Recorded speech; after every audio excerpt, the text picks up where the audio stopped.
Welcome to R G kitchen. இன்றைக்கி R G கிச்சனில் carrot dosa செய்ய போகிறோம். அதுக்கு தேவையான பொருட்கள்: வரகரிசி 1 கப், புழுங்கல் அரிசி 1 கப், 1 கப் கேரட், அதுக்கு தேவையான மிளகா, உப்பு, மிளகு, சீரகம்.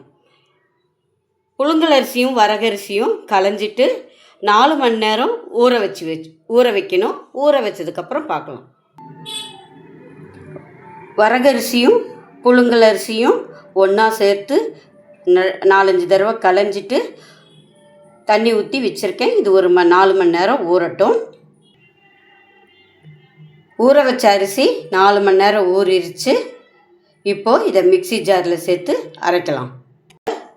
கேரட்டை சேர்க்கலாம், சீரகம், மிளகு, உப்பு, வரமிளகாய் எல்லாம் சேர்த்தியாச்சு. இப்போ இது ஒரு தடவை கோர்ஸாக அரைச்சி எடுத்துகிட்டு வரலாம். இப்போ இது கோர்ஸாக ஒரு தடவை அரைச்சாச்சு. இதோட இப்போ அரிசியை சேர்த்துக்கலாம். கொஞ்சமாக தண்ணி விட்டுட்டு அரிசியை சேர்த்துடலாம்.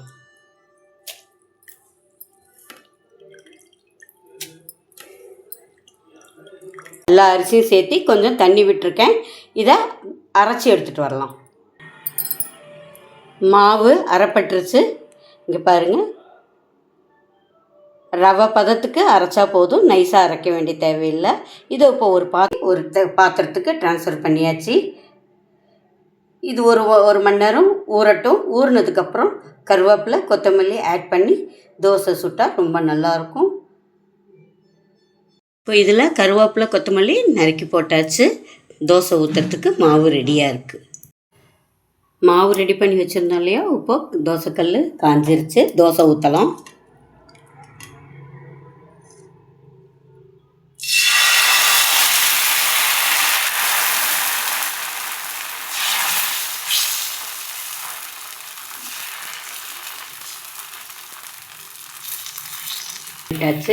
ஒரு பக்கம் வேகட்டும். திருப்பி போட்டு திருப்பி வேகணும்.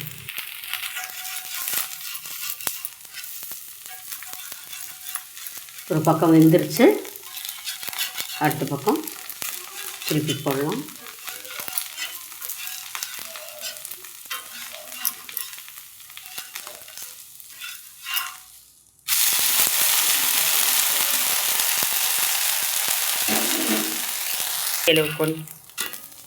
பாருங்கள், 2 பக்கமும் தோசை நல்லா வெந்துருச்சு. இப்போது தோசை கல்லுலேருந்து தோசையை எடுத்துடலாம்.